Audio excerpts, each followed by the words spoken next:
الحمد لأهله والصلاة على أهلها أما بعد. قال الله تبارك وتعالى في القرآن المجيد: أعوذ بالله من الشيطان الرجيم. بسم الله الرحمن الرحيم.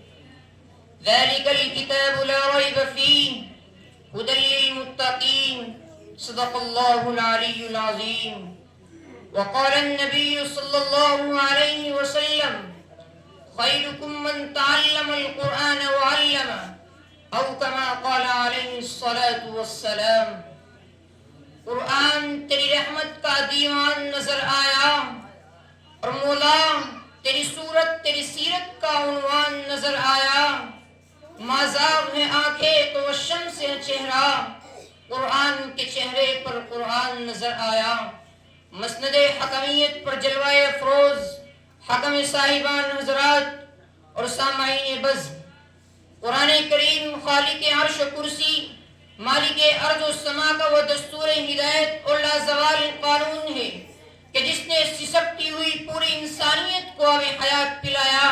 یہ وہ نورانی کلام ہے کہ جس نے نفرت و عداوت، بغض و حسد، قتل و غارت گری اور اختلاف و انتشار کی تاریکیوں میں پھنسے انسانوں کو نکال کر محبت و مودت، اخوت و بھائی چارگی، عدل و انصاف، اتحاد و اتفاق اور امن و سلامتی کا پیغام دیا.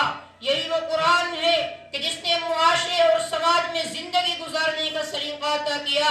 حضرات گرامی، قرآن کریم وہ تنہا کتاب ہے کہ جس میں 1400 سال سے لے کر آج تک کوئی تحریف نہیں ہوئی. قرآن کریم رب کائنات کا وہ مقدس اور عظیم کلام ہے، اور کیوں نہ ہو جبکہ اس کا اتارنے والا خود خالق و امین، جس کے ذریعے اتارا گیا وہ بھی روح الامین، اور جس پر اتارا گیا وہ بھی صادق الامین، جس شہر میں اتارا گیا وہ بھی بلد الامین، اور جس مہینے میں نازل ہوا وہ مہینہ تمام مہینوں سے افضل، اور جس رات میں اتارا گیا وہ رات 1000 مہینوں سے بہتر ہے.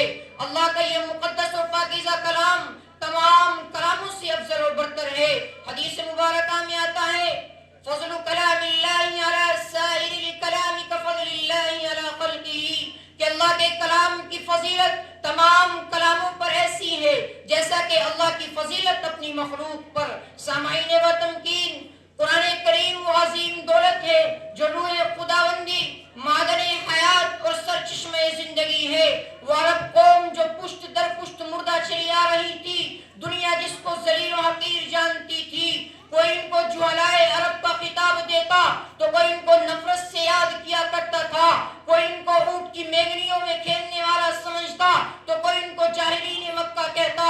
لیکن جب انہوں نے قرآن کے دامن تقدس کو مضبوطی سے تھاما اور دنیا کی تمام خرافات کو چھوڑ کر دامن محمد صلی اللہ علیہ وسلم میں آئے تو حدیث مبارکہ کا یہ جملہ ان پر بالکل صادق آیا کہ ان اللہ یرفع بہذا الکتاب اقواما، کہ اللہ تعالیٰ اس قرآن کی بدولت بہتوں کو عزت سے نوازتے ہیں. چنانچہ صحابہ کرام کو عزت و مقام بلند عطا ہوا کہ دنیا جس کو دیکھ کر حیران و شزدر رہ گئی، جنہیں آسمان و زمین، چرند و پرند، شجر و حجر کے پروردگار کی طرف سے یہ مژدے سنائے گئے کہ جب قرآن کریم نازل ہوا تو پھر دنیا نے دیکھا کہ وہی قوم جن کو جہلائے عرب کے نام سے یاد کیا جاتا تھا، انہیں آج صحابہ کرام کہا جانے لگا. ارے وہی قوم جنہیں نفرت سے یاد کیا جاتا تھا، انہیں آج رضی اللہ عنہ کا اعزاز ملا. ارے وہ مردہ قوم جو کروٹ نہیں بدل سکتی تھی، وہ اتنی قوی اور مضبوط ہو گئی کہ اس نے قیصر و کسریٰ کا غرور خاک میں ملا دیا اور بڑی بڑی سلطنت اور حکومتوں کا تختہ الٹ دیا. اے امت محمدیہ کے جیالو، اس دنیا فانی کے اندر معلم قرآن اور متعلم قرآن سے بڑھ کر کوئی چیز نہیں ہو سکتی. کوئی اس کے مرتبے اور مقام کو نہیں پہنچ سکتا، خواہ وہ دنیا کا منسٹر ہو یا کلیکٹر، پائلٹ ہو یا انجینئر یا دنیا کے بڑے سے بڑے منصب پر فائز ہو، لیکن اس معلم قرآن اور متعلم قرآن کے مرتبے اور مقام کو نہیں پہنچ سکتا. اے دنیا والوں، غور کرو، قرآن پڑھنے اور پڑھانے والوں کو ذلیل و حقیر نہ جانو، انہیں کمزور نہ سمجھو. رب کعبہ کی قسم یہ وہ جماعت ہے جو دنیا میں قابل عزت ہے اور آخرت میں بھی انشاءاللہ سرفراز ہوگی.